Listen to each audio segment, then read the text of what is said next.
Hey everybody, welcome to Whispers from the Past with RIP, Riverside, Iowa Paranormal. I am Bill. This is Kelly. This is Michelle. This is Jake. And this is Amy. We want to thank everybody for listening in. We're going to have a great show. We got a very special guest on the line with us. We'll introduce her here in just a second. But before we do, we want to send a big thank you, as we always do, out to any man and woman that is serving, has served, or is looking at serving in the United States military. What you guys do out there every day keeps us safe and keeps it so we can do what we do, and we want to thank you very much. Please keep your head down and come home safe. I do want to throw out a second shout-out out there. If anybody's looked and has noticed, because it's kind of affecting Kelly and I right now, if you look at the west coast of the United States and look at all the forest fires going on, I want to say, I don't know if they can hear us. I hope they can. I hope this gets sent out to them. I want to thank every man and woman from no matter where you're at. I know there's some guys from Canada. They got guys from Australia, from England, from Germany, all over the place that are here fighting all those forest fires all over the place. Thank you guys. Please be safe. Do what you can do, but you know, sometimes it's worth letting it burn. So please be safe, and thank you for what you do. So, how are we going to start this one off? We've been off for a little while. Well, yeah, we have been off for a while, but I got to tell everybody, we actually did an event at the Farrar School in Iowa. And a lot of people, let me say, Mr. Drew has joined the party. Woohoo! Droopy!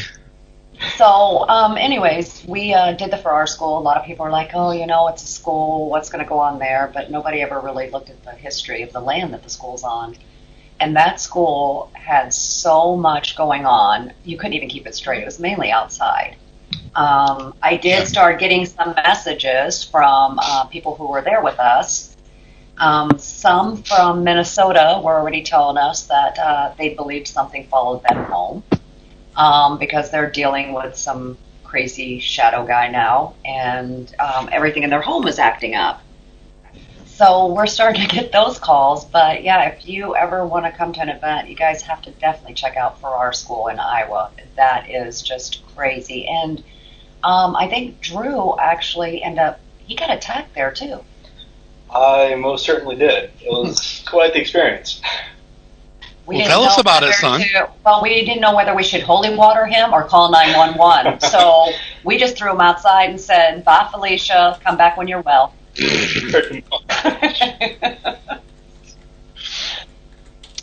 So I'm going to go ahead and bring our guest in. We have Ashley Brennan on the phone with us. Ashley, are you there? I am here. Hi, Ashley. How are you doing tonight? I'm doing good. I'm really glad to be on the show tonight with you guys. Well, we're happy to have you. Ashley is number one, awesome to work with. We've worked with her on a couple of occasions with Ghost Hunts USA. And Ashley, what's your official title as far as paranormal? I always declare myself as a negative research, what do you think about it? I call it myself a negative haunting researcher. There we go. As opposed to a positive haunting researcher? Exactly. But it's just, for me, to scream out, I'm a demonologist. It sounds, because it is what I am, but I don't feel the need to go around and scream at everybody. That's what I am. You know what I mean? So why don't you give our listeners just a little bit of a background on yourself, on kind of how you got started, some of the things you've done, anything you want to say. This is wide open, by the way. There's we already put up the parental advisories. There's really no stopping what you want to say and how you want to say it, so it's wide open. Well, that's fine with me. But I guess how I first got into it, I lived in a house in Dillsburg, Pennsylvania, that I would always see a little girl in my house every single night. And she'd always be wearing like a white dress, like a white nightgown-ish looking thing, and she always had not like a whitish glow, but she looked brighter than everything else. And I was so confused by it because no one else in my house was seeing it, so I didn't understand why that was happening. And this was happening from as far back as I can remember until I was almost 12 years old. Every single night, this little girl would sit in front of my parents' bedroom door every single night, and she would just get into a fetal position, and she would cry. And she would cry to the point where I couldn't even sleep. So I went through like a sleepless childhood in that matter. And the day I turned 12, on my 12th birthday, it stopped happening. And that kind of reached, my curiosity kind of piqued it. I was curious about it. And at that point, Ghost Hunters was on TV, and I was kind of following it. So I thought to myself, well, let me just go to the local historical society and see what I can find. As I was looking it up, I actually came across an article about a little girl who lived in my neighborhood that I used to live in there. And as soon as the picture came up, it was this exact same little girl. Apparently, on my property back in 1911, there was train tracks that ran through it. And this little girl got hit by that train, and she was 12 years old when she passed away. Oh, wow. So that kind of explains why it stopped happening on my 12th birthday, I guess. She kind of lived vicariously through me, I guess. But either way, that is what got me started into it. After that, I started following some paranormal groups, just kind of get an idea of how they investigate, things to look out for. And then I had a friend of mine who moved into a house in Pennsylvania, and she was having some real dark, negative activity. We're talking like scratches, bruises every night, fingerprints on the throat. Her son got so sick living in that house that he actually was hospitalized for 3 months. So Wow. my friend wasn't really sure what to do. She just knew she had to do something. So she called Lorraine Warren in on that house because she was a paranormal investigator and she knew that Lorraine could help if anybody could. So she called Lorraine, and Lorraine just happened to be there when I was.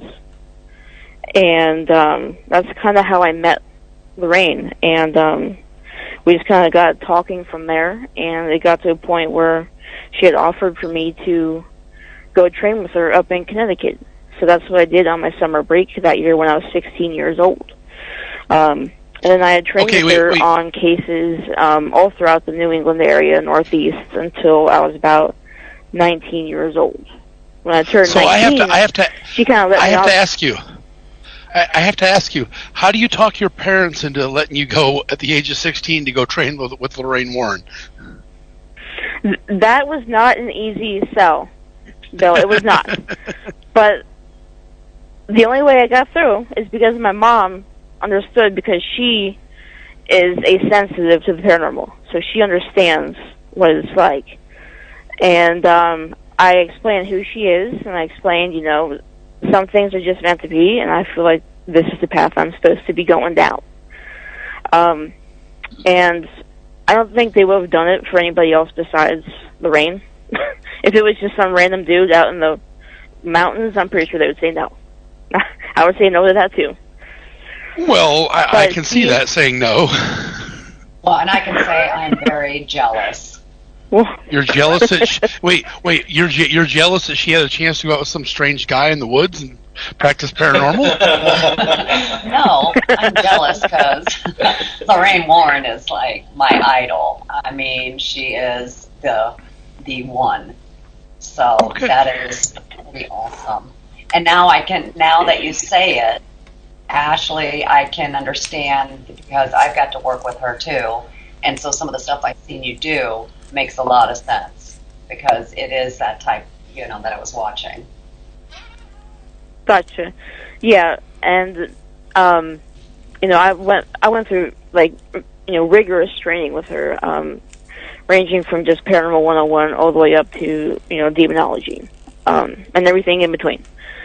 And there was a lot of sleepless nights going through it, and there was a lot of tragic moments, a lot of traumatizing moments throughout all of it, you know, because I kind of jumped into it really quickly, and there were some things that I experienced that I didn't expect, because we had gotten to the possession part of demonology at one point, and I don't think I was ready to visually see it at the time. Well, that's awesome. So, did you ever try to contact that 12-year-old girl again? The one I from your didn't original actually. I let it be. I figured that if she wanted to leave and she felt like she was at peace, then I wouldn't call her back for any reason. I got the distinct feeling that she left on peaceful terms, so that's how I wanted to leave it. Cool. You also have your own paranormal group, Lorraine kind of felt I was ready to be off into the world without her, that's when I started my paranormal group, Keystone Paranormal Investigation Association out of Gettysburg here, and we've been going ever since. You know, we specialize in negative haunts and demonology, as well as house blessings and cleansings, personal blessings and cleansings, and haunted objects. I also work with the Catholic Church a lot, mainly Elizabeth Ann Seton churches, and I do a lot of cases there when they have enough means for a possession case. So, before you go much further with that, how long did you train with Lorraine? I trained with her for almost 4 years. Wow, that's great. Yeah, it was 4 years, and then I went into working with the church on proper procedure for exorcisms. Now, how did you get into that? I mean, how did they approach you? Did you approach them? What was the means to get involved with the church on that? The church, I have a lot of Lorraine's friends are friends of the church as well, and a lot of people that go to that church. So I had a lot of mutual friends in that aspect, and they saw what I was doing, and my ultimate goal was to help people in need. You know, it didn't matter what it was.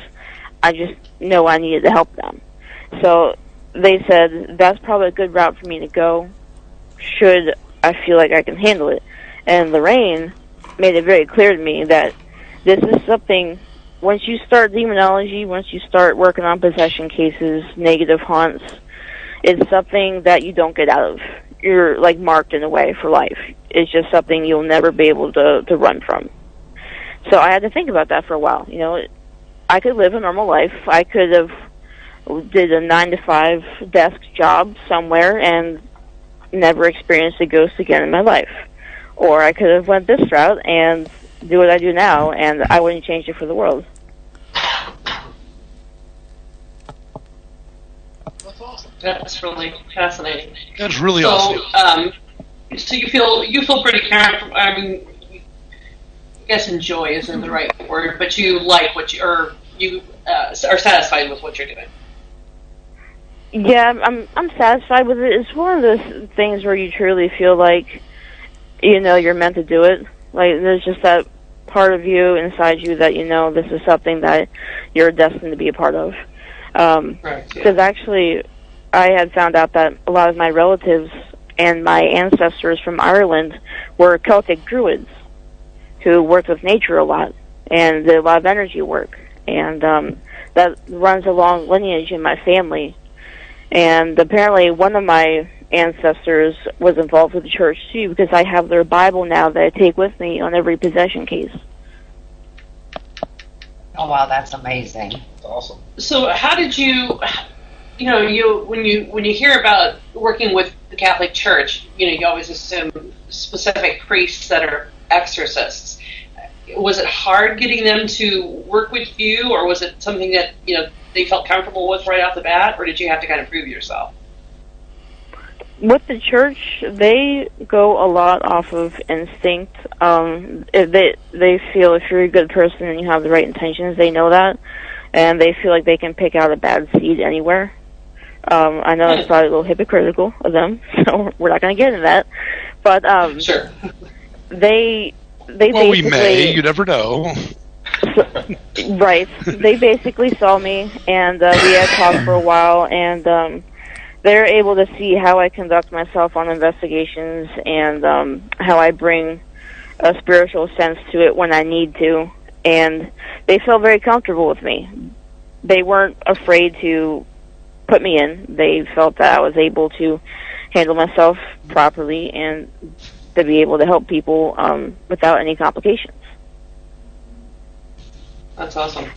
But priests alone, yeah, they do exorcisms, but there's a lot of people that have been given the right to do it as well that aren't priests. It's just how dedicated you are and really how strong you are, too. Because I'm religious, but I'm not like a big old Bible thumper over here knocking on everybody's door saying you have to pray to God. I'm not like that. You know, you believe in what you want to believe in, and that's fine with me. There's no problem. But I truly feel like, you know, in that aspect, I have a lot of protection, and I have a lot of people looking out over me when I do these things, because I don't know how else I'd be around without them, honestly. There's some of the things I've experienced. That's amazing. Yeah, because you just think that, being hierarchical, the hierarchy of the Catholic Church, they would, in their issues with women being in positions of authority, that there might have been an issue with that. So but it's very cool to know that that wasn't the case, and that you were able to, you were able to get into it and do this work. Yeah, in the beginning it actually was an issue because they felt like a woman wasn't strong enough to be able to handle something like that, and that was something I had to overcome on their part, just for them to see that I can handle myself as well as any man could during a possession case that involves an exorcism. Oh, that's fascinating. So there was a little bit of a test phase, as far if you want to call it that, from as far as they were concerned. And you've been doing this now for about 4 years, right? This part of it. Yeah, I've been doing it since I was 19, and I turned 25 this year. Well, yeah, going on 6 years now. Okay. Well, we actually have a question from one of our listeners, and it says they would like to know what is one of the most memorable investigations you've conducted. Memorable as in terrifying, or memorable as in activity-wise? Well, you decide.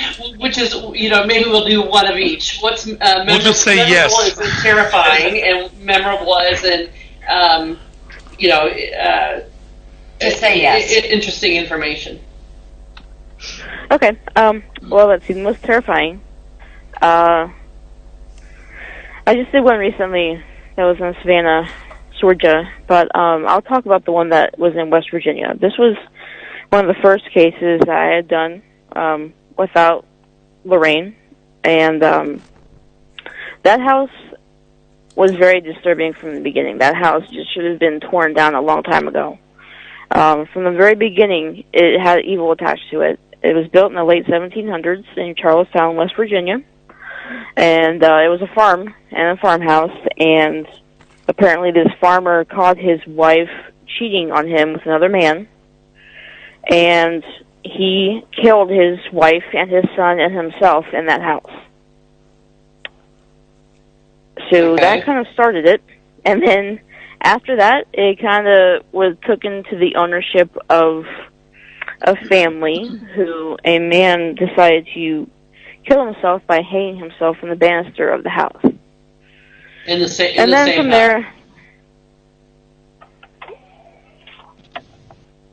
then from there, it was used in the 1800s as a seance house, if you will. It was a family living there, but they did a lot of seances in that house, and a lot of the items that they used for the seances they had buried either in the walls or in the basement floor, because we had actually found a lot of those and recovered a lot of them in the basement. And then after that, it became once the family had moved out, it sat for quite a few years apparently, and then it had become an asylum, really. And then that only lasted a few years. Then it moved up into the 1900s, and it was a funeral home at one point, and then residential, and then was turned back into a funeral home, and then it was residential, and then it was just owned for only like 2 years at a time up to today. And the house itself, just when you're near it, you just get the vibes from it that it's not a place that you want to live, that you want to be around, that you want to breathe in, essentially. Wow. Because there's been a lot of death in that house, and so the you people that have lived about there that called me in saying there was a problem, they were using Ouija boards in their house. And, the thing about Ouija boards is that it's a mass-manufactured piece of cardboard or wood. It's not what you do with the board. It's what you're doing with the board. That's the problem. Because like I've recovered Barbie Ouija boards. Okay, it's not the board. It's what you're doing with it. You're opening. She's trying to get a hold of G.I. Joe. He was lost. Unless you know how to close it, and not only that, you have to put in whatever you left out before you close it, or else you let something out and then took the door away for it to leave. So we have a question for you. You talked about possessions. How long would it take to remove a possession from a person? It's very, very case dependent.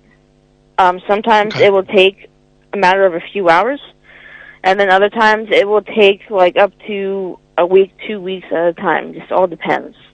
I have a client right now who we're trying to help as much as we can. I've been trying to help her for like 4 years now, but the problem is she doesn't want to get rid of it. So until she wants to, there's nothing we can really do about it. Now, do you keep going back to her, or do you wait now until she actually says, I'm ready? I don't want to give up on her, so I make a point to go to her house every month to try to convince her why it's a good idea to let it go. Because it was a situation where she was 15 years old, and she did this satanic ritual that would give you good luck. And apparently she did get good luck from it, but the thing is, obviously it's not give. Something has to take too. So whatever it was taking from her, she just didn't realize it, because whenever it was taking from her, it pretty much blacked her out so that she didn't realize it was going on. And that's why her mother had called me, because this girl was like beating up her mother, pulling knives on her, the eyes looked different, things like that. That's why her mom called me in about it. But this girl who let this thing in, because she never noticed the problem herself, she never wanted to get rid of it. That's how most of this gets started. People ask for the help. They go and they do what they think they're doing is right, and they don't really know what they're doing. Period. No, not at all. She did not understand the complications of what she was doing. She was 15. She was young, dumb, stupid. Just thought, whatever. I'll do this. Did not care about any consequences, and now it's tearing her whole family apart. I mean, her parents are getting a divorce. Her brother moved out. It's just a big mess because I don't know if in a way she's kind of, her mind is manipulated a little bit as to want to keep it, and I'm sure it is in a way. But just the fact that because she doesn't recognize what's going on, for her to come out of these blackouts and see the bruises on her mom, you would think that she'd want to say, well, let's just do whatever and see what it does. But that's not the case with her. So what's her, why does she want to hang on to it? I mean, what is her reason behind that? Or does she just not think it's really as bad as it is? It's given her good luck. That's why she's never seen a problem with it. because the certain ritual she did promotes prosperity and wealth and good health, things like that, and good luck. So she received that. She did obtain a lump sum of money. She did get a good job at a younger age. She got everything she wanted, but she just didn't understand the consequences because she'd black out every time this thing would want after it gave. Of course, like she sold her soul to the devil. In a way, yeah. Yeah. Nothing ever is for free. Amen to that. No, never. So never, going back to the... Oh, go ahead, finish. Didn't interrupt. Oh, yeah, no, back to West Virginia. I was getting there. What, you didn't quite say what was it that freaked you out. So West Virginia, the house is a real stink pit. It should just be destroyed, honestly, to save another person's life, because I can't tell you how many people have committed suicide in that house. Something is obviously wrong with the mindset in the house if there's that many people doing it. But these people called me because they had used Ouija boards in the house, and all hell unleashed on them. Banging on the walls and in the walls. There was scratching in the walls. People were getting pushed down steps. The mother/wife was getting strangled. The father was being abused. He'd wake up with like these bloody bruises on him. And the kids, they weren't acting the same. They were very strange. Their demeanor was very aggressive and standoffish. And the father had even said that their eyes, they look different. They don't look like his child's eyes all the time. So that was the call that I got. So when I went to the house, you could just tell everything had happened there. The atmosphere, everything. That obviously bad things have happened, and I decided it would be best for us to do an investigation right away, in case this would become a possession case. We'd have evidence to give to the church right away.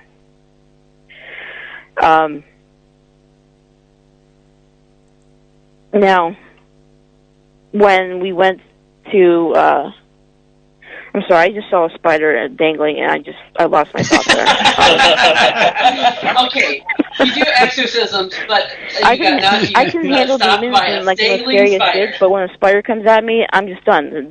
No. That's awesome. I have a quick question. We do that wanted to know, what is your favorite place that you have investigated that you got good evidence? My favorite place to investigate, actually, is this little mansion in the middle of nowhere in Lancaster, PA, called the Haldeman Mansion. That place, I am guaranteed activity every single time I go.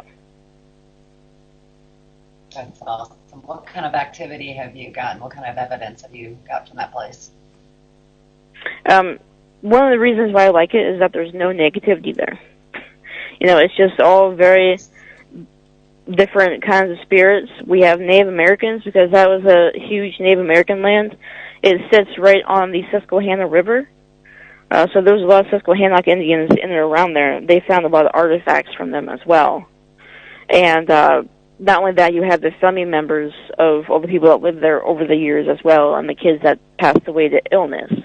The house was built in the 1700s, and it was considered a mansion back then, but it was actually built by Samuel Haldeman, who apparently was one of the people to help write Webster's Dictionary. All right, Ashley, and we have another question. Oh, go ahead. Let's let her finish. And this place,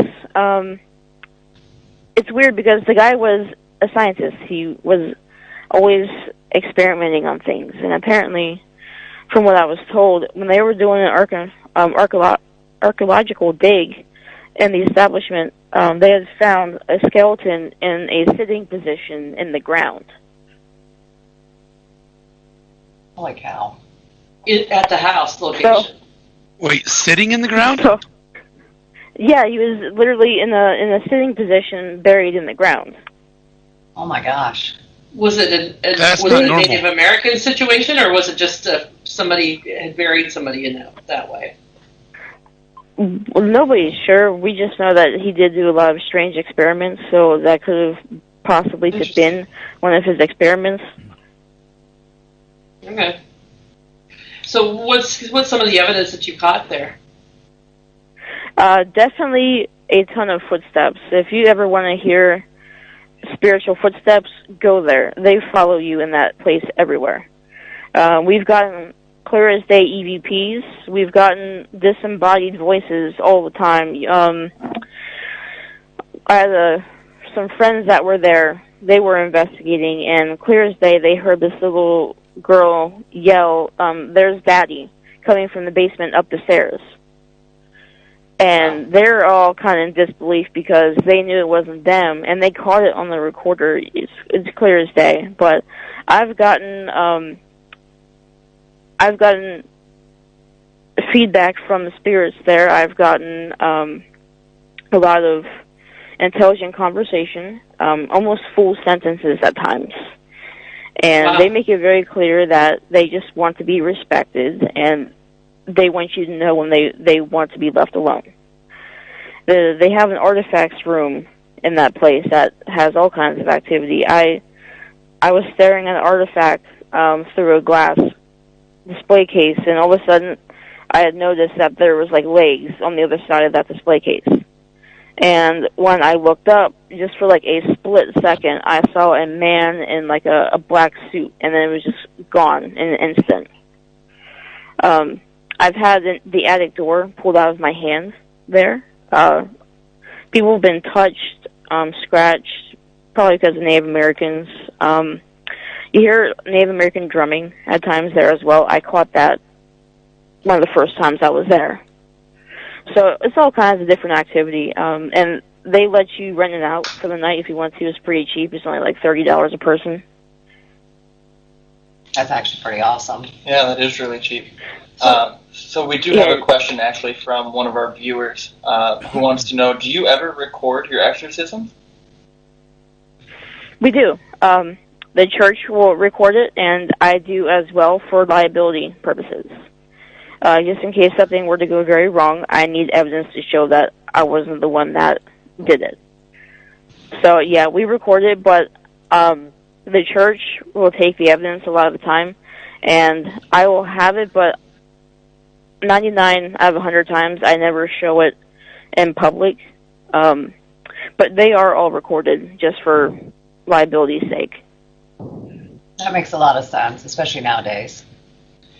Yeah, exactly. Because, just doing residential cases now, I have to have people sign a paper before I can step in their door saying that I'm not trespassing on their property. Because all it takes is for you to say one little thing wrong for them to go apeshit on you and make you leave their house very quickly. Is that you got to protect yourself every way you can now. Yes, absolutely. We have waivers too that we make sure it gets signed, so they can't come back at us at all either. So going back to the first house, what actually happened that freaked you out so bad? Yeah, so the West Virginia house, because I wanted to do an investigation there, I immediately knew that there was 3 different inhuman presences in that house. I could feel them and count them out as I was walking by. So that's why I went straight into the investigation, didn't worry about anything else in the meantime. And there was this instance where I always have this rule of 2 on every investigation. You don't go anywhere alone. You always have somebody with you. So we were setting up cameras for this investigation, and I had noticed that the one room that we needed a camera in, that something had yanked on the cord and the camera fell over. So I was like, damn it. So I'd have to go upstairs and fix it. And I had someone come with me. Halfway up the stairs, my friend was like, oh, hold on, I forgot something. And I was like, oh, dear God. So I just went up myself and did it really quick. And that was probably one of the worst mistakes I've ever made. I definitely have learned my lesson from that. as soon as I walked into that room, it hit me all of a sudden that I was not alone. Okay, and the lights started flickering. I was getting ready to be like, nope, I'm waiting for somebody. I went to turn around, and that stupid door slammed shut on me. I mean, it slammed shut, like it shook the wall. And I was kind of struggling to get out of it. I was pulling on the doorknob. I was banging on the door. Apparently nobody heard me because no one was coming up to help me. So I pulled my phone out to call them downstairs. And when I did that, the lights decided to go out on me, and the only light I had was the light on my cell phone. And as I pull up the light on the phone and I'm looking at my cell phone trying to pull up a number, I see something standing right in front of me, illuminated by my cell phone light. And I looked up, despite my better judgment, and I we always look up. We always look up. Distinctly saw the face of something I never want to see again. It kind of looked human, but it kind of didn't. It had a lot of disgusting features to it. Its eyes, I don't know how to describe them other than they have human eyes, but you know that it's not a human in those eyes. And its teeth were pointed out, not like a monster, just they were not like squares like normal humans are. And it had very high cheekbones. It had like frizzy hair on top. It was like an animal almost. And then it had very, very large, like supersonic ears. And in the flash, it was just gone.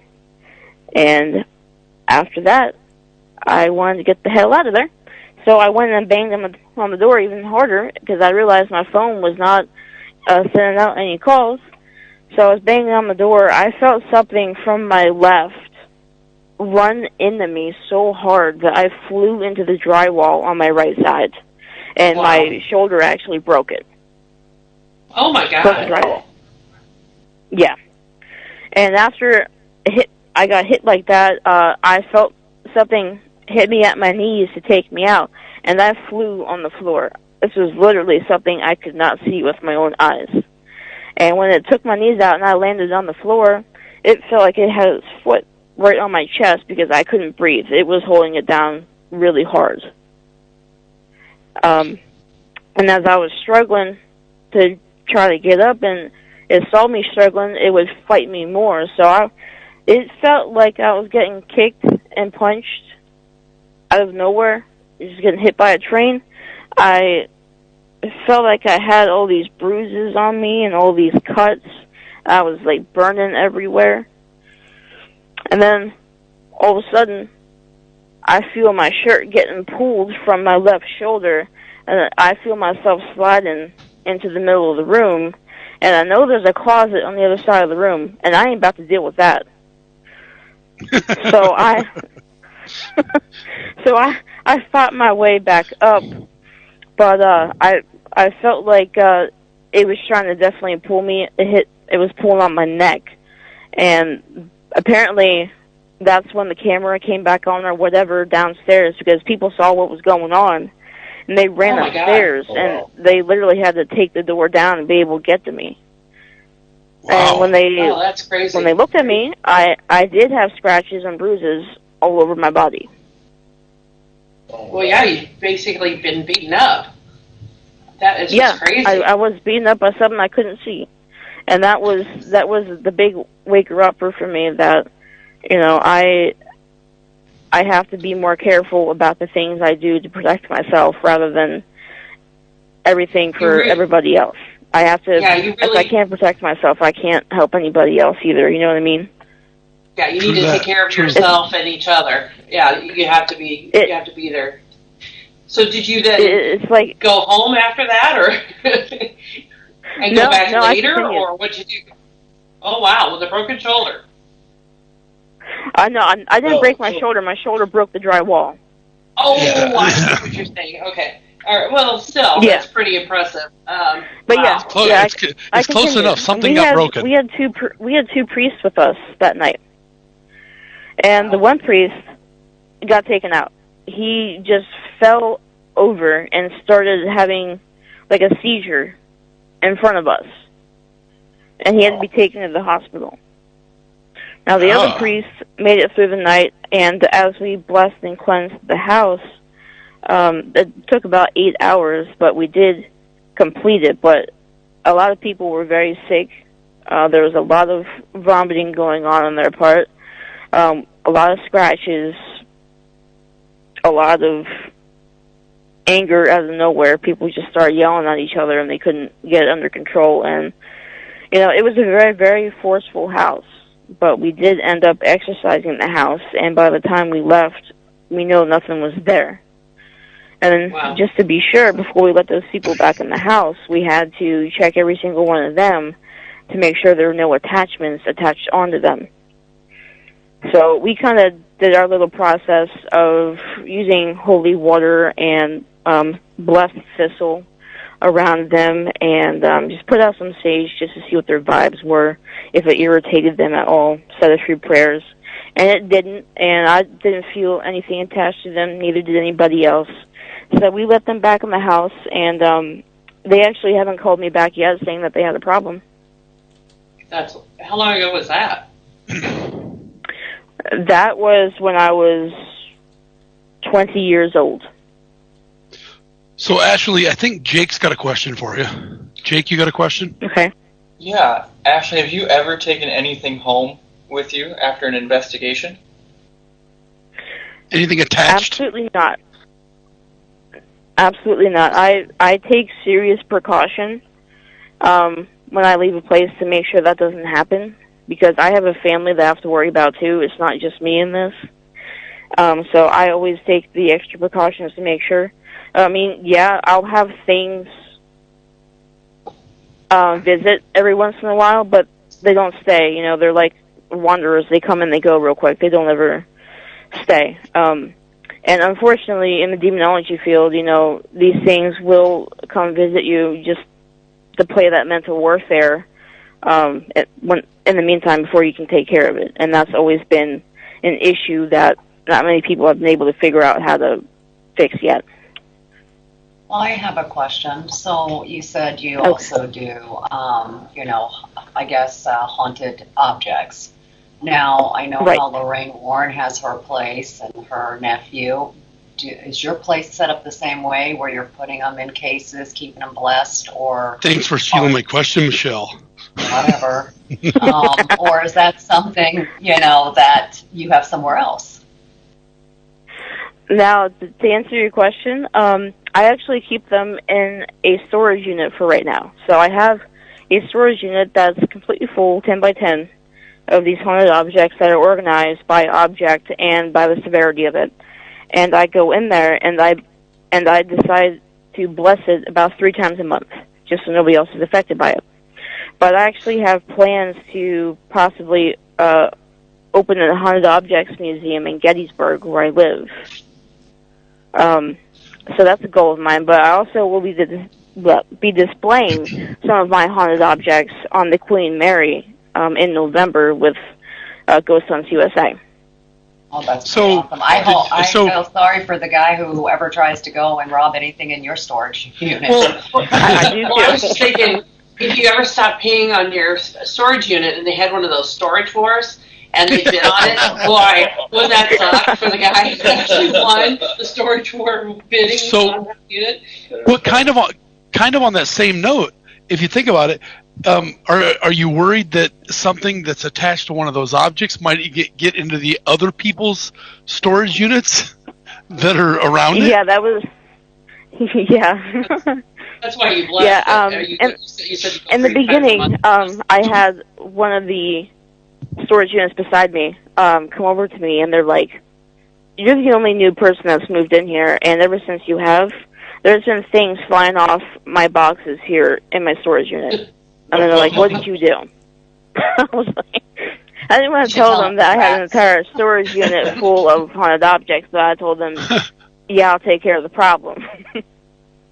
It's not like you can. That's why I bless it 3 times a month now. It's not like you can say, "Hey, no problem. Let me go talk to these guys. We'll calm down the party." Sorry, they got a little rowdy. So is there anything? Right? Yeah. I wish I could do that. Make things so much easier. Yeah, no kidding. Is there anything though that you have that you would not put on display someplace because you feel it would be too dangerous? Yes, absolutely. I have about 3 or 4 objects that I do not let anybody see, and I do not let anybody touch. It's just things that I strongly feel that there's such a deep root with negative activity or negative haunt or evil, if you will, that any blessing or cleansing that I do will not remove the roots from this box or object or whatever it is. It will only temporarily calm it down. Is that in the storage locker too? I have one of them is a wooden box that I obtained in a house in Jim Thorpe, PA, actually. And this box was used in the 1800s for seance items from people who had passed away. But whatever they were contacting back then was not family members.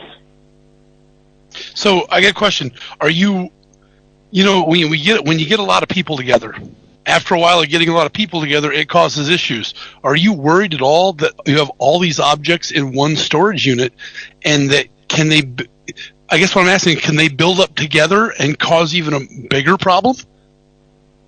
Would that be possible? Like the energy building together and becoming one. No, well, like you've got them all in close quarters right now in a storage unit. Can the energy build up all and become one bad entity, or build up into one evil thing? I guess is that a problem? Is that something? It could potentially create itself into poltergeist activity, but. Well, that's a heck of a way to keep your neighbors out of there. I cleanse and bless it 3 times a month, and so far I've noticed that works, but there might be a day where they become desensitized to that, and I might have to do it more, or I might have to try something new.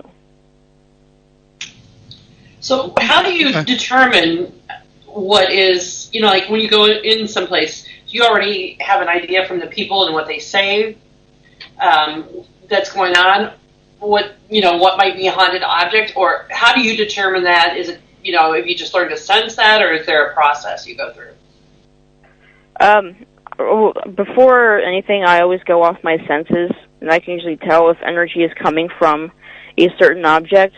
My senses will pull me to an area, and then I kind of hone in until my eyes stop on the object, and then it kind of comes full circle for me. But just to be on the safe side, I always tend to do an investigation around different objects I think it might be, just to make sure. So I'll do EVP sessions, I'll do KT meters, Mel meters, I'll do REM pods, everything I can around an object, just to 100% be sure that that's what that is.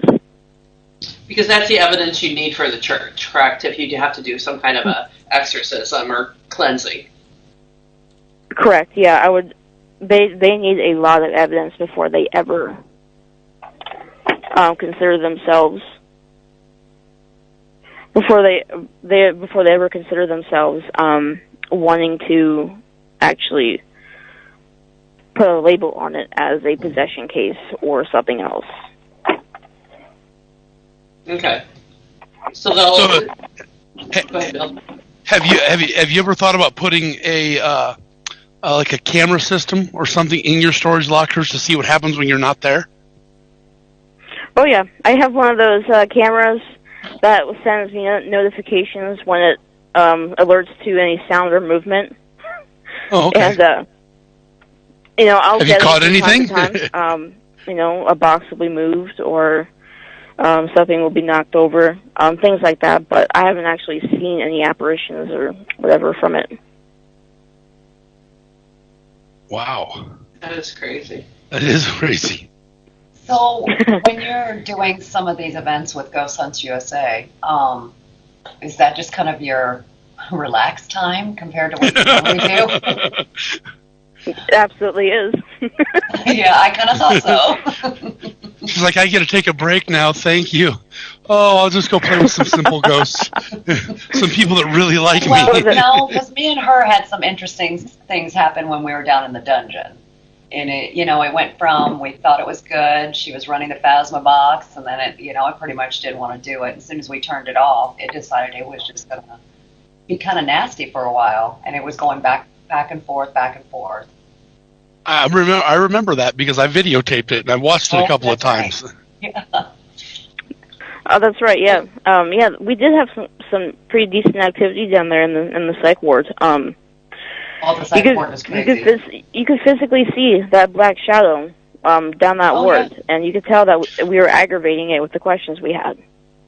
Mm-hmm. So I did learn a little bit about that psych ward and why there was certain activity on one side, and then if you go to the other side, it was almost the same, but it seemed like it was a little bit stronger. On the side you guys were on, where I videotaped, that's where they slept. On the other side, when they took the prisoners or the people all the way around, that was their recreation area. So they got to interact with each other there. So that's something new. Sense. Yeah, that's something new we've learned as in the late of being down there. And that's one of the reasons a lot of times people will be, or when you're running a Phasma box on the opposite side, not the side you guys are on, but if you're running a box or even just doing EVPs, you get called to a certain cell number, and we couldn't figure out why we kept getting called to cells on the other side.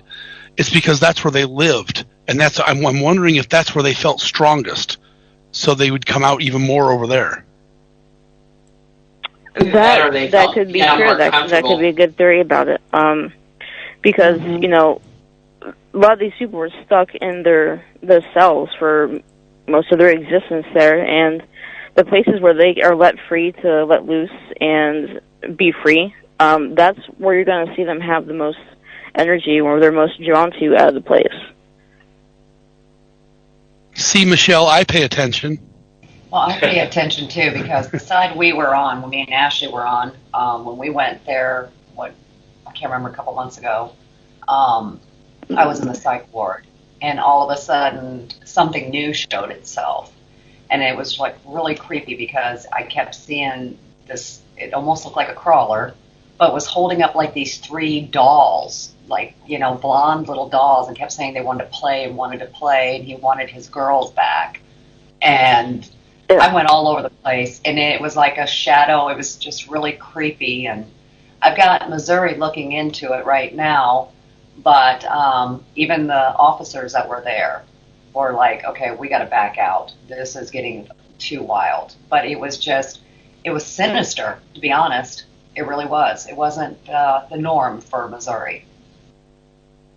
Yeah, and I recall that one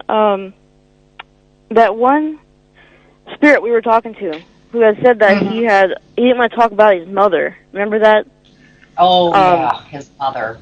There's a lot of them down there who do not want to talk about their mothers.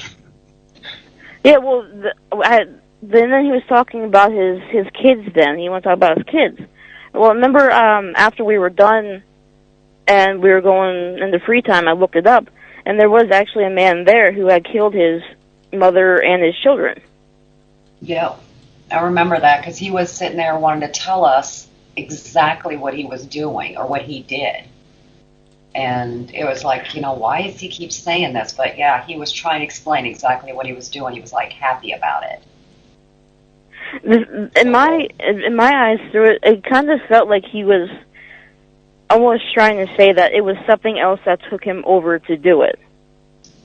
And I think so. I think we always get a lot of the voices in their heads and things like that. I know, like in the dungeon, the gentleman that stays piercing around the corner because he's scared to come around. But then it's like another piece comes out. It's almost like having 2 personalities almost, even in the afterlife. Yep. Yeah. Yeah, I love that place down there. You never know what you're going to get when you actually sit and start going through things, and what you're going to hear or what anybody's going to say. So that would, after I've listened to you guys talk about that and talk about the guy who killed his mother and his kids and his family, if you go into, I want to say it's cell number 6 on that, or 61 on that side, you go in there, that's where actually scrolled above the door that I did it, I killed them. He wrote a confession above there, but that was the same one we got when I was on the other side with a group of people, and they got talking about different symbols for Celtic symbols, and told us to go over to that cell, and some of them are the same symbols that I have tattoos of. So it was kind of weird. Yeah, that was you in a previous life, Bill. What's that, Amy? That was you in a previous life.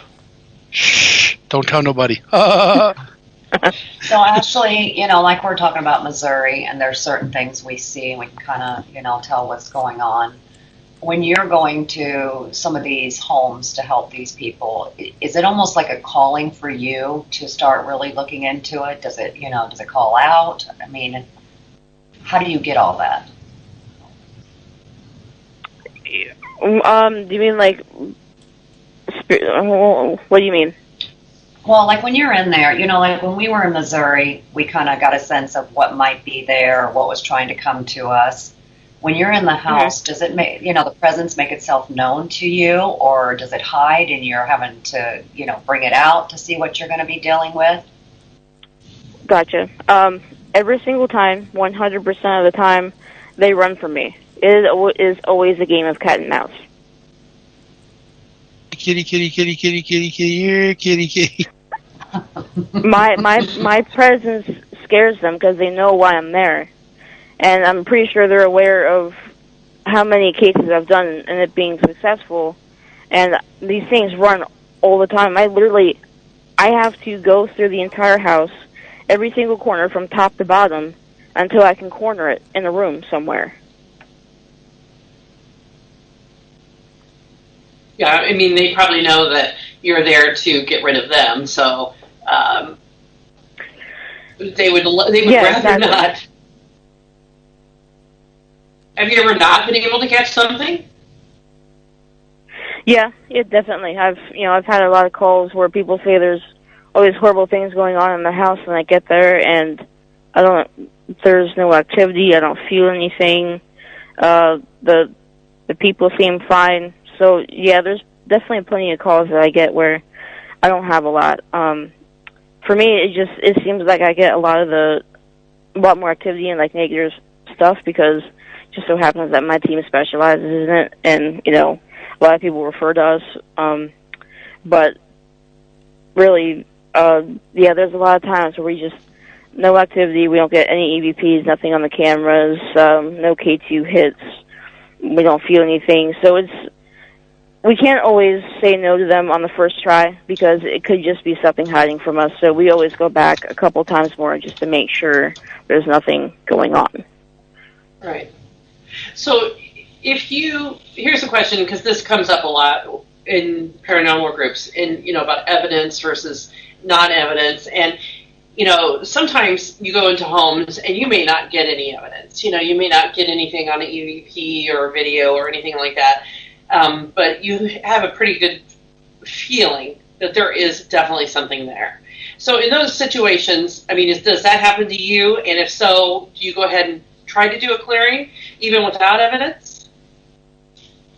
Yeah, absolutely. Because that also eases the client's mind as well, just to know that we did something to prevent whatever was there. So that makes them feel a lot better.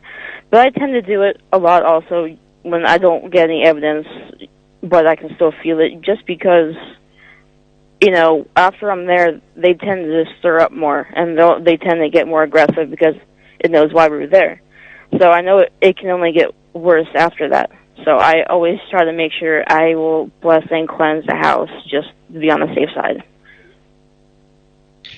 So, and then if you do that without knowing specifically what it might be, do you feel pretty confident that you get whatever you can remove whatever it might be there, even though you're not, you may not know exactly what it is? I usually feel pretty confident about it, but at the end of the day, I know that Sage isn't always a permanent solution. That it can be, but sometimes it only lasts for a day, a week, a month, 3 months. So it's really subjective to the case as to how long it will work. But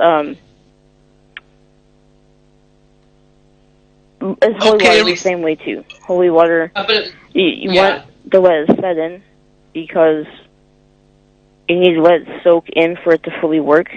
I'll have clients who say to me, "Well, you put holy water in, but it's not doing anything." And I have to tell them, just wait a little bit, let it soak in, let the moisture of it fill the house, just let it be there. And then I'll get a call like a week later saying that, yeah, there's nothing here now, it's not attacking us, it's not bothering us. But most of the time I can feel pretty confident I can get it out. You know, even if it's not the first try, I don't ever give up on anybody who says they need help. That's awesome. We're about to take a quick break. And then we'll be back to ask Ashley some more questions. Well, welcome back, everybody. We are on the radio show tonight with Miss Ashley. Ashley, before we took the break, we had some people that had some questions. And one question was, earlier you had mentioned the Queen Mary, and you were talking about taking some of your collected items.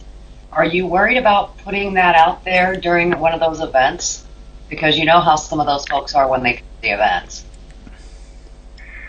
I do know. And it was a concern for me at first, and, you know, the owner of Ghost Stones USA, and I did talk about it.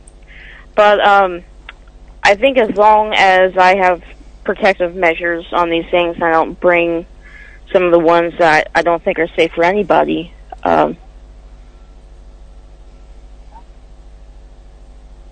And she saw another spider. Give me 1 second.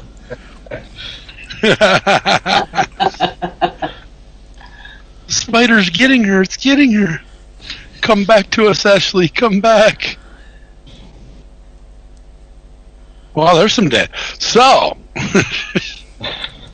Well, I keep taking Bill to all these places, and he's like our haunted collection. So I think if we're safe taking him, she should be okay.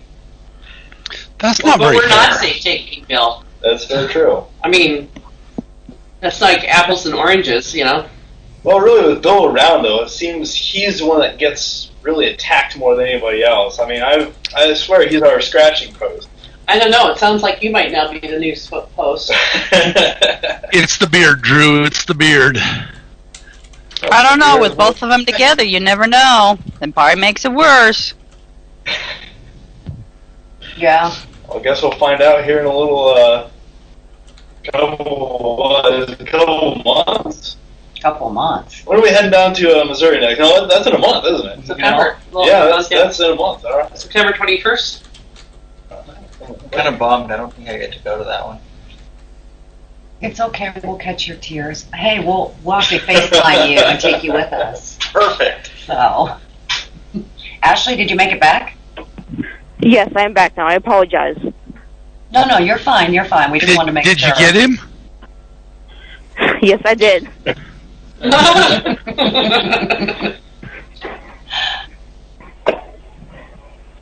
Nice. So what were we talking about? About the Queen Mary and some of her collection and how she felt about it.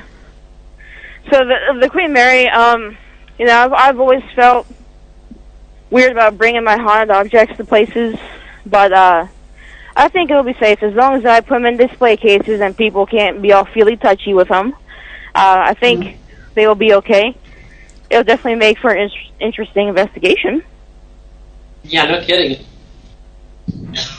So that's a factor we have to play into because I've never been to the Queen Mary, so I don't really know what type of activity we get there. So do you think it might impact the investigation to take some of these objects along? That was going to be my question. Is this going to affect the Queen Mary at all, having another entity brought in an object? Just because it was your question, Bill, doesn't mean you have to repeat it. No, I'm just putting it on with things, whatever they may be, they're with the object. They're not leaving anytime soon. Okay. But you don't think they'll stir anything up? Oh, they could probably stir something up. I'm sure they could. You know, we'll just have to play it by ear. Hope it goes well. No, it'll be very interesting to see. Mm-hmm. It'll be very interesting to hear, Ashley, whether or not anything occurs while you're there. Yeah, and for the Queen Mary, we're doing a lecture on the haunted objects for about like an hour or so in the beginning. Okay. Wow. So they're gonna know what those objects are and why they're there. Yeah, they'll definitely know what they are, and I'll explain the history behind them and what was attached to them and the process of getting rid of or holding back the ones that are with it. Well, tell us. Can you tell us maybe one or two of the items that you're thinking about taking, and what's interesting about them? One is an old monkey toy from the early 1900s that has the clapping cymbals. Oh, those are creepy on their own, let alone with, yes, God, they are. yeah. They're creepy all by themselves. But I pulled it out of the house where a kid was at an antique store and he saw it, and so his parents bought it for him. And as soon as they brought it into the house, they just started to have like footsteps running up and down the stairs. The pictures were getting knocked off the walls. This kid was starting to have a shadow figure come to him at night and start to talk to him. Wow. Try to tell him to do bad things. Wow. And this figure came out and called himself Stenny to this kid. Say that again. Steady? Stenny, yeah, Stenny. Oh, wow. What a nice feller. So, yeah, right? And I actually think the information I was able to get out of it was that it came from a house where a man had died. It was the father of this kid, I guess. So this kid was trying to contact him through the grave using that monkey, and I think something else decided to take his place. Wow. So the family kind of knew going in that might be what was causing the problems. What's that? It sounds like the family may have known going in that might have been causing some of the problems. Good evening, sir.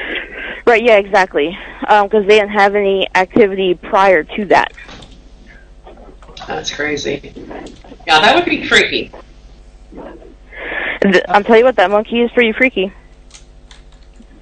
Yeah, Does it still work? Oh yeah, it still works. I had it in my basement for a little while, and you would hear the sounds of the cymbals clapping by themselves at times. Ew. Oh, yeah. no. Man. I just think buying a Michelle, you need one, Michelle. clapping cymbals is just wrong to begin with. Who would buy that for their kid? Just to begin with is a little, much for me, but. I think, Ashley, I think you should send it over to England and let Alex play with it for a while.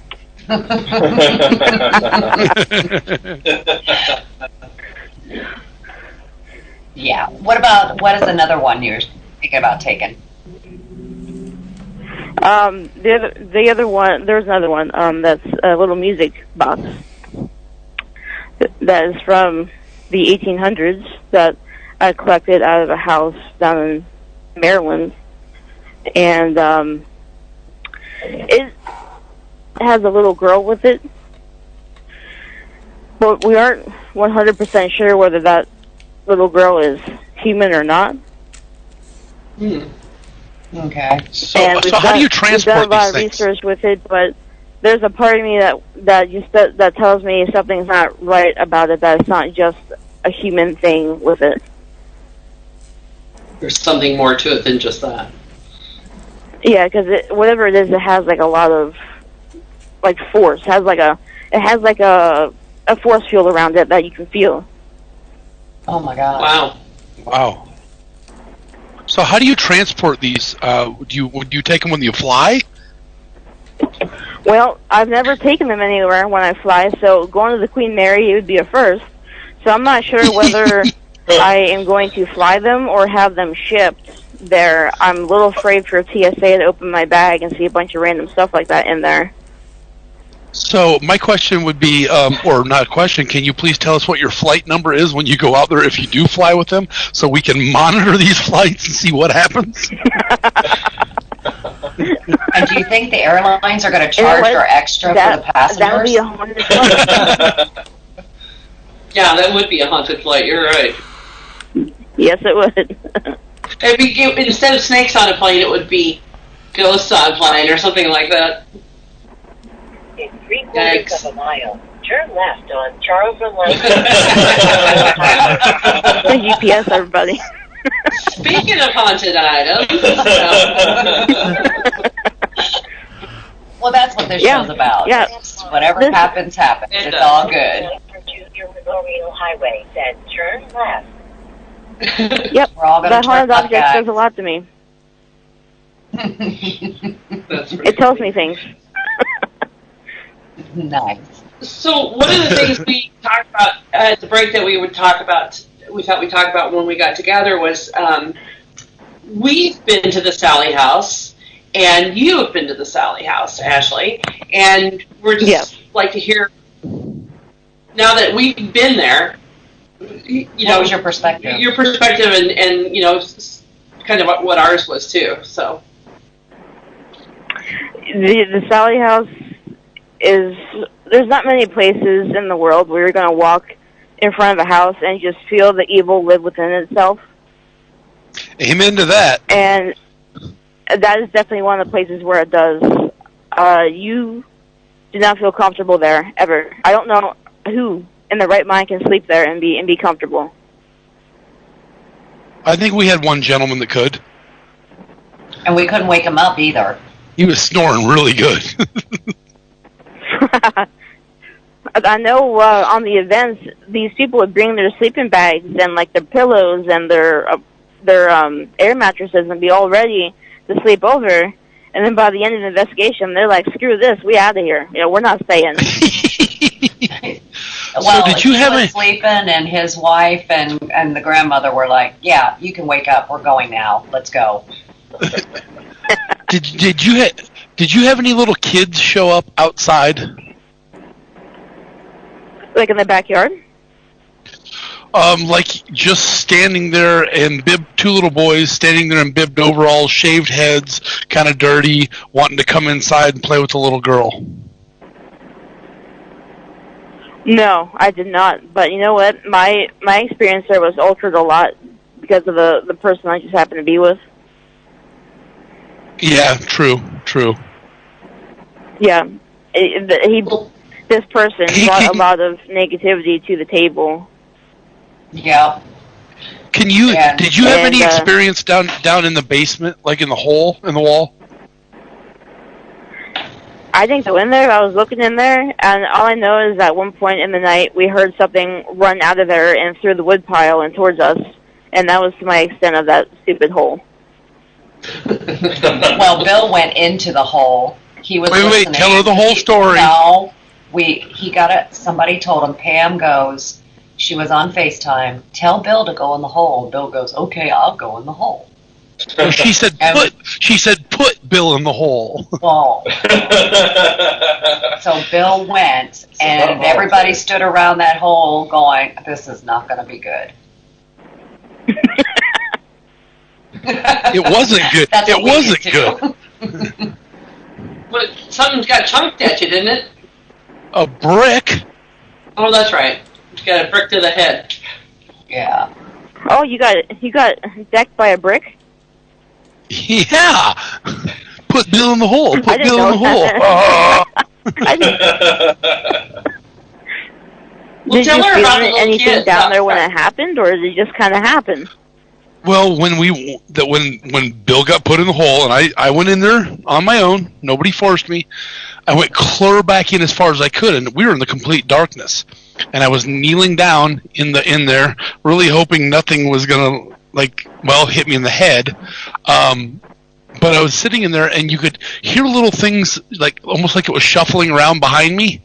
And then I heard something slide, and next thing I know, whack right upside the head. And then we everybody kind of turned on flashlights so I could get out of there. And yeah, I don't think I want to go play in that hole anymore. That's the wrong hole to play in. Not to sound negative. Question about what would be the right hole to play in. So actually, I got to tell you. So there was two. There was at one point we're loading stuff in and out, and I look, and all of a sudden there's two little boys, and I mean, I'm serious. They were shirtless, in bibbed overalls, dirty, head shaven, kind of looking, going, "We want to go inside and play." It's like, no, you can't go in there. We want to go outside and play with that little girl. I was like, well, let me see if I can get her to come out. You guys can play with her. And all of a sudden, they were just gone. So I come back. All over. I come back out again for another load of stuff, and you remember the house. So if you're standing on the street looking at the house, there's the red brick house to the right, to the left, and there was an old white house just to the right of it with a wraparound porch. Well, all of a sudden, these two little boys are sitting on that porch, pointing up, going, "That little girl right up there looking at us. Can she come out and play?" Up in one of the windows. And I went around the corner. I didn't see anything, and I was like, well, let me see. I'll go back inside. I no more than turned back to the van and then turned back, and they were gone. They weren't there. And couldn't find them. Seriously? Yeah. Seriously. Yeah. So, well, even Michelle and Amy both said, and even Kelly said it, when we pulled into the town, just coming over the bridge over the river and into the town, the whole town felt weird, felt different. It wasn't right. I will completely agree with that. That town is not a normal town. The people there are different. They look at you and stare at you like you don't belong there. Like they're going to eat you. The whole vibe itself, there's just other things there as you're going about the city. And I had actually talked to the front desk lady that was at the Holiday Inn Express I stayed at that lives there, and she has said that there's a lot of Atchison where it's a lot of graves that are still there that the headstones were moved, but not the graves themselves. And so that's what I town felt apparently. Like, yep, it feels like you're constantly being watched no matter where you're at, and you can't, and it's like somebody's always behind you. Yeah. Yeah, exactly. And you know what? I don't think labor laws exist there either. Because we went to Pete's Steakhouse, and as soon as we got in there and we sat down, we were about to order beer because we weren't working that night, and all of a sudden this he was 7 or 8 years old, and he comes up to us and he's like, "What do you want?" And we're like, "Oh, we need beer." And he's like, "Okay, what beer can I get you?" And I kind of looked at him for a second, like, "Are you serious, or is this a joke?" And he's like, "No, what kind of?" Well, kid, what are you going to mix up? And he went and he got our beers and brought them back to us. That's crazy. So labor laws do not exist in Atchison, Kansas, just so everybody knows. Well, and after the boys situation, we actually had a mother bring these little girls into the house. They just wanted to pop in during the day. And the little girls, because they seen the little girl, they wanted to play with the little girl. And one of the little girls actually found, a penny. And she gave it to Bill and pretty much said, "No, you're going to need this penny because you're going to need not to get hurt." And then they left. Do you remember how much, Ashley, do you remember how much dirt was on the steps going down into the basement? It was pretty thick. Yes. These little girls wanted to go down in the basement. Now, I don't know how they knew about this stuff, but they wanted to go down in their exact words were, "We want to go down in the basement, look in the hole in the wall, and look at the pentagram that's painted on the floor that someone tried to scratch off." Like, you're not supposed to know about that at the age of 6 and 7 years old, first of all, ever. No, not at all. And then as they go, "Okay, we want to go upstairs and play with Sally," the littlest one starts heading up steps and just goes, "Stop!"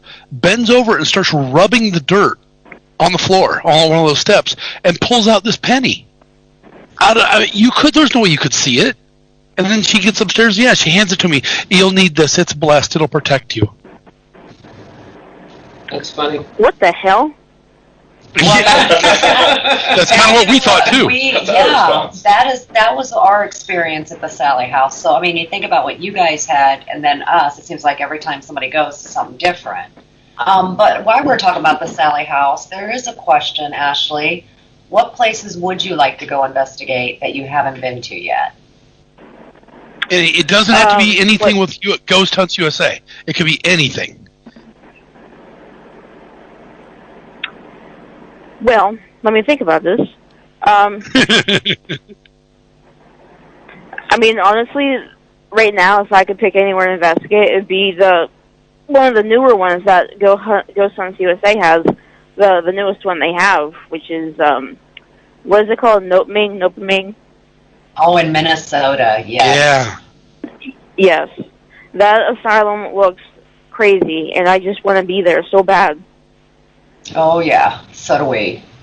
Yeah. Hopefully, we'll all get a chance to do it. I'm pretty sure we all will.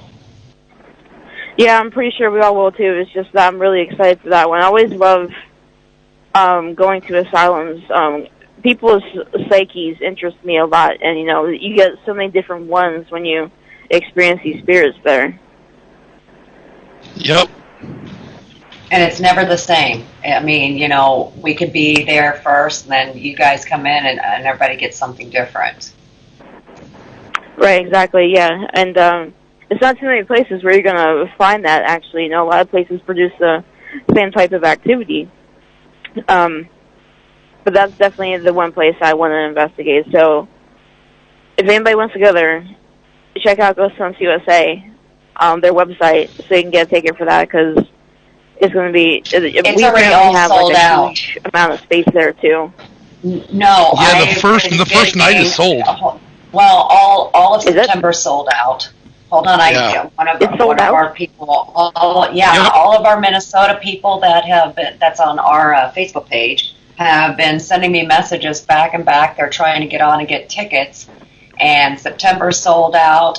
Then they put in a couple more dates, and the first part of those dates are sold out. So the Midwest is just tearing it up by buying all these tickets. Wow, that's impressive. Oh yeah. So yeah, I mean, I guess you can go to the Ghost Hunts USA website and stare at the sold out sign to make you feel better. Exactly. Just look at it and say, oh, okay. Well, maybe the more people who visit and go, we're bummed. Maybe they'll add more sites or more dates. So what's your so going back to the Sally House? What was your take on it? What did you feel like was there? That's hard. The Sally House. I know. I think everyone else knows that there's no little girl there. What I do know is I counted 3 different inhuman entities when we were there. One, without a doubt, lived in the closet of the master bedroom right off the stairs to the right. That was where that guy was drawn to. He was affected the night that we were there. And I could see it in there. I could feel it. It was something that definitely was not human at all. It had, animal features to it. And the basement is where we encountered the other one. And the basement is where we were all in a circle in the pitch black. And that's when, at the same time, we saw a circle of robed figures stand behind us all at the same time. And all 12 of those people ran out at the same time, and they said they were done. Wow. I hadn't heard about the robed figures. That's amazing. Yeah, that was the first night we were there. Then that happened. And yeah, those people were just those people said that those figures are burnt into their eyes because you could see their robes and the darker than dark down there in the basement. Wow, that's awesome. Yeah. Go ahead. The place definitely had its own entities, and the more people go there that don't know what they're doing, that rent out the place and they use their own Ouija boards and they use the spirit boxes and don't really know how to use them, they're going to keep unleashing more and more. So it's hard to say what's there from time to time. Yeah. No, I agree with you. Go ahead. I was just going to say, for me, it felt like it was part of the house. That the house itself was somewhat of a living entity. Did you catch that at all when you were there? Yes, I absolutely did, and that was the way I described it to a lot of people. The house is a living thing, but it's not of light. It's definitely a very dark place, and you can see that heaviness and that darkness when you walk into that house. There's no actual light that gets into that house. No. Well, one of the things that I experienced there was, and was really very fast. I mean, didn't really scare me, but it was fascinating for me. Was that somebody walked? We were just standing at a break, and one of the guests walked through. And like we were standing in the kitchen area. She came in and walked through there, and I just had this ugly thought about this person. This really kind of hateful, mean, ugly thought, and I instantly went, "That's not me. That was not my thought. That came from somebody else or something else." Definitely trying to influence me in some way. But the other thing that happened is it just sucked me dry. I mean, my energy was zapped big time in that place. She was sitting and snoring. Oh, let's put it oh that my way. God! I was out of it. I just could not. I don't know. She sat down, and I mean, it was like her head just bobbed, and she was out. It was like she was in a deep sleep, even though her eyes just closed. But that happened early too. It happened like right it did happen early. Yeah, it's not like we've been there till. It wasn't like 3 or 4 o'clock in the morning. It was early. Yeah, and then at one point, it was kind of funny because I was sitting downstairs with a woman who and we were talking, and they were doing a session upstairs on the second floor, and she says, "Oh, I want to go upstairs and hear what they're getting, up there." I said, "Okay," and I thought, because of my knee, I thought I'll just hang here for a while and not go up. Well, I guess Michelle, you'll have to say what happened, because it was kind of funny from my perspective. But it was asking, what was it? It was wanting Amy. All of a sudden, it started going, "Where's Amy?" Well, it said, "Bring me Amy." Yeah, bring me Amy. And I'm sitting there, and nothing's going on around me, but all of a sudden I hear these people pounding down the stairs as fast as they could, and I'm like, "What the heck is going on? What the hell is going on?" is what I thought. And they're like, "Are you okay? Are you okay?" It asked us to take you to the basement. I thought, okay, this is definitely interesting. Yeah, that place has a way of playing with your mind, for sure. Yes. And it does it with you on purpose to mess with you.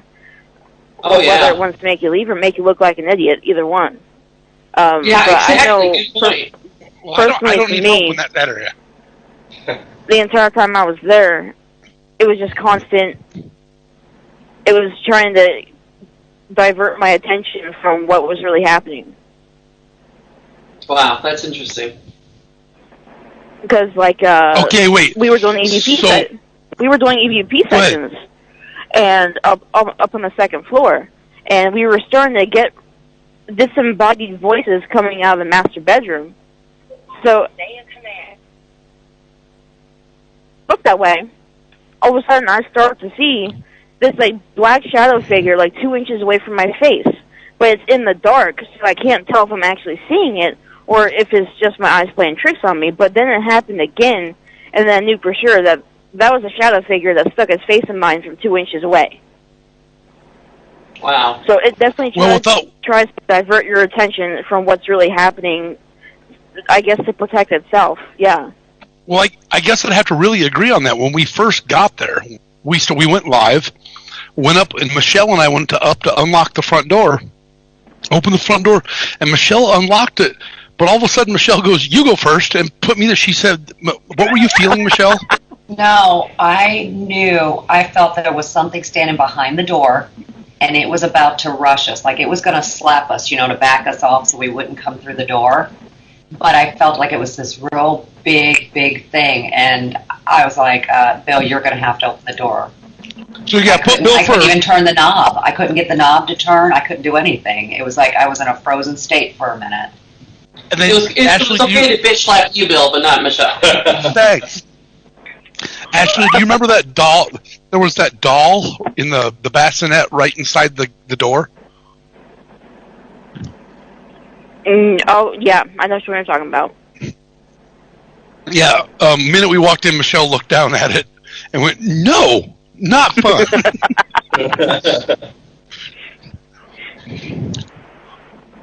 It was, it's just. That I don't know.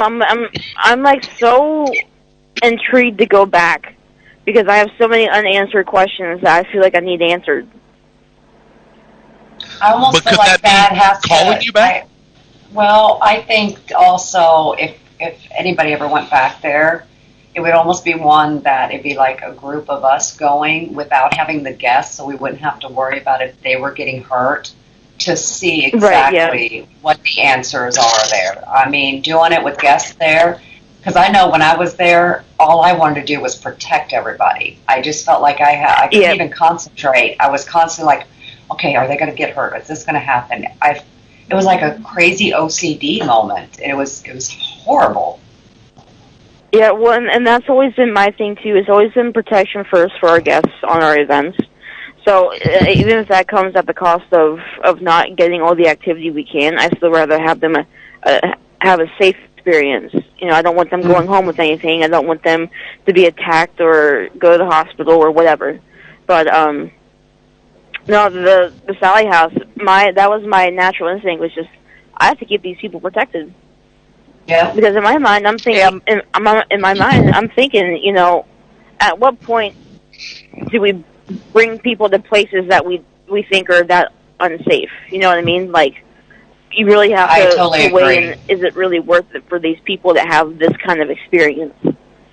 But that's right. It shows people that there are two sides to investigating that. Yeah, it can be fun, but it's a serious thing. If you don't take it seriously, you're going to get hurt. So in a way, it's kind of a wake-up call to a lot of these people who just go in there thinking it's all fun and games.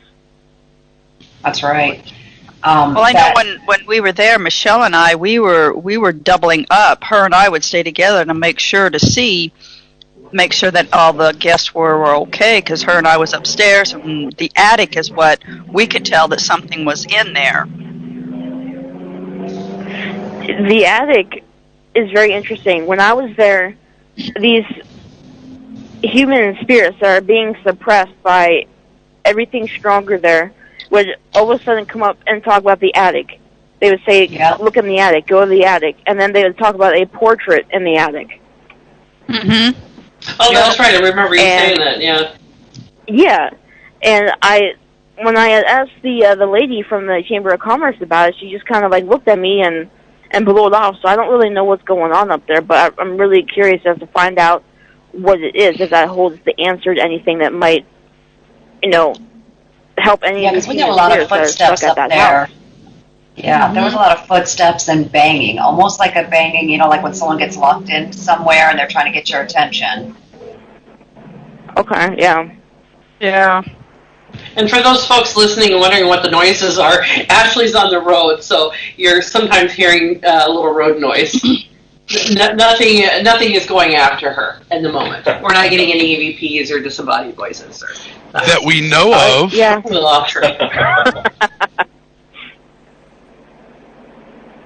Just you, Bill. Yeah. Just you. So, I don't know if you want to talk about it at all, Ashley, but you recently had a case where you were doing, you called it an exorcism. I know you can't go into specifics, but I wondered if you would like to talk a little bit about it and kind of your experiences of what happened. Well, yeah, I can't talk a whole lot about it right now, but what I can say about it is that it really caught me off guard. As an investigator that works more so in the darker side of it, you usually take every precaution you can, but it was an instance where I went to this house for a preliminary interview to assess the situation. And I'll be honest, I didn't really feel anything there. I didn't sense anything was hiding. I didn't sense anything, any residual negative energy, nothing. But I came back following week just to want to bless it out and do a blessing for the house, just to ease this woman's mind, because she was just adamant that, you know, she's either going crazy or that there was something in her house that was trying to, quote-unquote, kill her. So I decided to do the blessing of the house. And when I had come back for the blessing, I had noticed that there was a different change in the atmosphere. And the investigator that I was supposed to go with had canceled on me last second, literally like the hour before we were supposed to leave, so I didn't really have anybody to go with. But I knew this lady needed somebody, so I still went regardless. And the energy was just different. Like, you could tell something wasn't there immediately, but something was there that shouldn't have been. But that's like a residual negativity with it, and it got me curious. So I asked her about it, and she really didn't tell me anything. She just said, no, things are kind of how they've always been. I'm like, all right. So I went in, I attempted to do the blessing, but as I was talking about God in there, and I was talking about, you know, that there is forgiveness and that you can do anything and you'll be forgiven, and there's better places for you to go, blah, blah, blah. And as soon as I started to get really into, like, the St. Michael's prayer of the house, that's when all of a sudden I felt like there was these hands on me, around my neck. And it wasn't loosening itself, so I was trying to say these prayers louder, and even like a warding off prayer. And as I was doing that, the stronger it got. I actually felt like I was being strangled. And as that was happening, I hear a noise, so I'm looking over.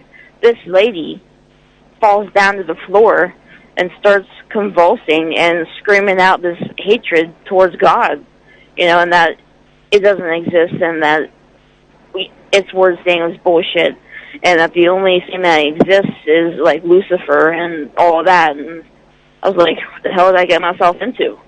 And wow. I feel like I'm being strangled to the point where I don't know if I'm going to make it out of this. And all of a sudden I started, like, calling on all of my angels, all of my spirit guides, everything that I know protects me. And all of a sudden it just kind of let go. And I could breathe again. But it made me wonder what exactly is happening. So I asked this lady, I'm like, is there something that happened between last time I was there and now? I can't tell at all. She admitted to me, between the time I was there last and the time I was there, her daughter had come by and she did some sort of satanic ritual that included a dead squirrel that she found in the front yard.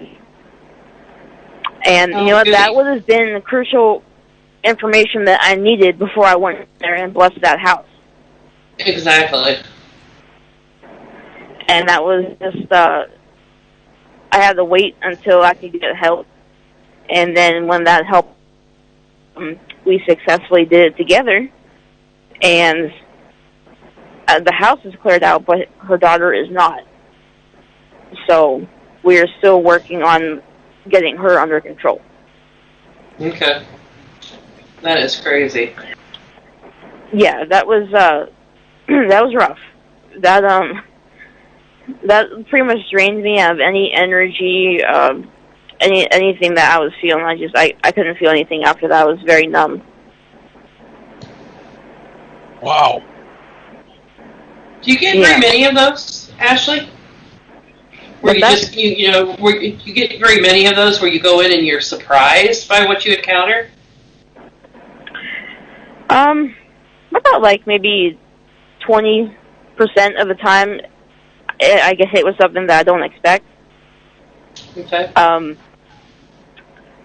And usually you're prepared for it, but in some events, like some things just make it so that no matter how much preparation you do, things still won't go right. Whether that's an influence on something else's part or not, I'm not sure. Okay. So Ashley, how do people, if someone needs your help or would like your help, can they do they contact you directly, or do they go through the church and get through you? How do they get in touch with you? Both ways. I have a lot of people that just contact me through Facebook or through the form on my website, or they. You want to plug your website here? Go for it. Yeah, it's www.keystonepia.com. And there's a contact button you can click that will have a spot where you can put all your information, and then it gets sent right to me. And I will get back to you as soon as I possibly can. Awesome. But, yeah, sometimes, I really, as far as the church goes, they contact me directly if they have a case that seems fitting for what they need. So it's not that it happens all the time, but I do get them pretty frequently. So what's your percentage, do you think, that come just from your website versus, say, the church? I'm just fascinated with the fact that, the church uses you in that way. So I'm curious how often that they'll contact you.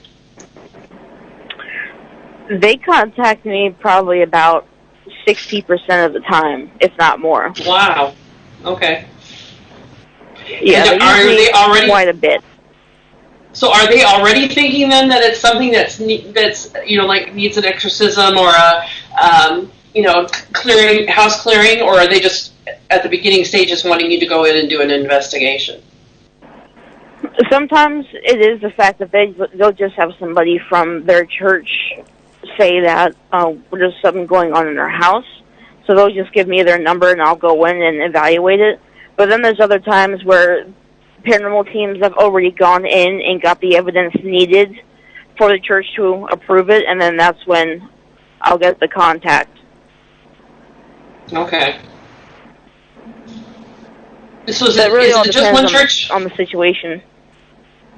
Is it just one church in particular, or do you have multiple churches that work with you? I have multiple ones through different states. It's usually the Elizabeth and Seton churches that I've been contacted by the most. Okay. I just find that really fascinating because when your stereotypical image of somebody doing an exorcism and working on these kinds of things is, of course, heavy duty priesthood, somebody who's been trained for years and years and years and is well versed in the whole idea of exorcism, and so it just I find it very fascinating and intriguing, really, that they use you in this way, and they contact you so frequently. Yeah, well, I mean, I have a whole background of it. I don't throw it in people's faces. I don't flaunt it. It is what it is. It's just there. But absolutely. But yeah, Have you ever had to walk away from one, saying, "No, I'm not doing this. I can't help"? Yes, there was one in Pottsville, PA, that I had to walk away from, and it wasn't because I didn't think I couldn't handle what was happening. It's because of the client themselves. Actually, they were not listening to what my team was saying to them to help them. They were making it worse and worse to the point where there really wasn't any turning back. Wow. So I always tell my clients, as long as you listen to us and do the things we tell you to do, it should get better for you. But this client just would do the opposite. I mean, she just kind of went against everything we said. And, when you have an inhuman in your home and you have all these people around in one room and someone decides to open the attic door out of nowhere, this thing has the potential to make a connection point in these 20 different people. So it has the potential to go and hide with them at any given time. So therefore, we would have to try to figure out of 20 people which one it was with at the time before it ran away to somebody else. Okay. So it's an impossible thing to do. Right. But she also would provoke it, and she has her ex-husband come back into her life at that time, and he was saying that he's a big man, he can take care of it himself, and blah blah blah. And he made it worse, of course, and it was attacking him then, and his son and his daughter. So it just turned into a big mess. Well, it's good to know that you have a walking away point where you feel like, okay, and that it's not necessarily what you're encountering, but the people themselves that cause the problems that make you say, well, until you're ready to make a change or do something different, there's something I can do to help you. Right. Yeah, you have to have that point where you say that, because if you don't, you're going to drive yourself crazy. As much as you want to help some people just can't be helped. And That's right. I always try my best, but I can't give my energy to somebody that doesn't want to properly use it, because I only have so much to give, and there's a lot of people that want it. All right. Got to take care of yourself first. Exactly, and I've learned that over the last couple of years. I would drain myself to the point where there's just nothing left, and I can't keep doing that to myself. No. Well, actually, we got about 10. I'd done that earlier in the year. Go ahead. I just got done with the case, and then I went to do a Ghost Hunts USA event for 4 nights at the Lizzie Borden House in Massachusetts. And as much as I love that place, I almost regret doing it, though, because I was so sick from it, just because there was nothing left in me to give. Having to entertain people and investigate and try desperately to get activity there, and then everything I went through beforehand. And then, the thing with bed and breakfast events for Ghost Hunts USA is that it's not over when you leave at night. You get done investigating around 2, 3, 4 in the morning. But for bed and breakfast events, you have to wake back up at like 6:30, 7 for breakfast with them too. Mm-hmm. Yeah. So, yep. Yeah, so that was like 4 nights of no sleep, and in between that, I was like puking my guts out, and I'm not sure what to associate that with, but that made me sick too, and it just falls back into, if anybody ever needs any advice about paranormal, I'm going to tell you right now, do not expel all of your energy if you plan on helping people, or if you plan on doing tours or investigations, because you need your energy to successfully do anything. You got to protect yourself first. 100% Exactly. agree on that one. 100%. Yeah. So we've got about people burn themselves out in the paranormal field, and paranormal field itself is a hard place to be with everybody. It's turned into a jealousy game at this point. Or, it's been ridiculous, yeah. We can one up the other, and it shouldn't be about that. And that's one thing our team, and I know you yourself, but like our team, I don't care if there's a team that's got a better show or they have better locations, because the ones that we do on the private sector, that's important to us, and that's why we do it. And we just kind of hang out with you and Ghost Hunts USA, because that's our time. That's our relaxing time. Right, exactly. Yeah, that's my fun time. I get to investigate, and I get to teach people, the paranormal stuff. And when you see them so excited by it and like so into it, it makes you like keep on going, And it's just that's definitely my escape from the paranormal field itself. Oh, yes. Oh, yes. I think it's hard sometimes for people to realize that you can do these very serious things that are really important, and where people need help and you need to take it seriously. But then there's also, you can also have this other side where you're with other people that aren't necessarily professional or would claim to be professional ghost hunters or paranormal investigators, but you're there to help them kind of see what it's about, guide them through a process, let them experience a location, and that one doesn't necessarily cancel out the other. I mean, we've noticed a lot of flack lately about that out on the internet. And I mean, what is your take on that? Because you clearly have some very serious things that you do, but yet, you know, you can still have a lighthearted experience and enjoy it, and you know, not in a sense be selling yourself out. Right, yeah, and I've actually gone through that a lot. You know, they're in Gettysburg, it's a very, like, cutthroat thing out there. Everyone's always against each other. And I've been doing tours in Gettysburg. I had been for 8 or 9 years now. That's what got me into doing tours, was just being in Gettysburg. And you know, so I know the tour aspect of the paranormal. And then what people don't understand is that they are two very different things. Because you have a lot of these people that just do the tours, and all of a sudden they want to start to say, "Oh, I want to help people," and that's great that you want to help people, but you have to understand it's an entirely different ballgame.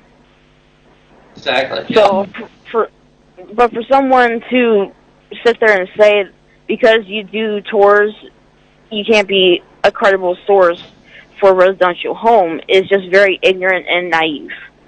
Those are the people that don't understand that you go through so much helping people residentially that if you don't have your getaways, you burn out so fast. Yes. Yeah, that's definite for sure. And that doing just tours, because you're doing tours doesn't make you wrong. It just, for me, it's always been a way to educate people the proper way to investigate and the real side of the paranormal, not whatever these other bozos want to do with themselves. That's right. Yep. So, hey, Ashley, we want to thank you for being. We only got a few minutes left. Sorry, Michelle, I didn't mean to cut you off there. We've only got a couple minutes left. Ashley, we really, really want to thank you for being on the show tonight. If you ever want to come back, let us know, and we'll let you know. Hey, you're more than welcome 100% to be back here on the show with us. We love working with you. I definitely appreciate it, and yeah, I'd love to be back anytime. Awesome. So, real quick. Missouri. In Missouri. So, real quick, Michelle or Amy, what's our next show? What's the date, and who do we have? Do we know yet? Well, yeah. Sorry, Amy knows. I set you up. No. Amy knows. We're actually going to have a paranormal group out of Indiana, and awesome. It's actually all females. So it should be interesting to see who gets to talk more on that one. So it'll be kind of an interesting show. So once again, we want to thank Ghost Call Radio, you guys, Kathy and Alex. We'll see you. Thank you very much for allowing us to be here. You guys rock. Kelly, Michelle, Amy, Drew. Who else is there? Jake. My screen went dead. My brain went dead. Jake from State Farm. He wears khakis.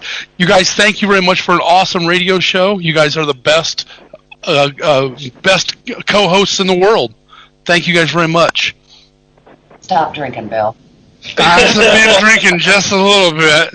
So, once again, we want to thank everybody out there listening. Everybody, if you have questions for us, you can go to Whispers from the Past and give us questions, or you can go to Riverside, Iowa Paranormal on Facebook and ask questions, and we'll try to get them on the air for you. Thank you very much again, and we'll see you in the dark. Bye, everyone. Bye.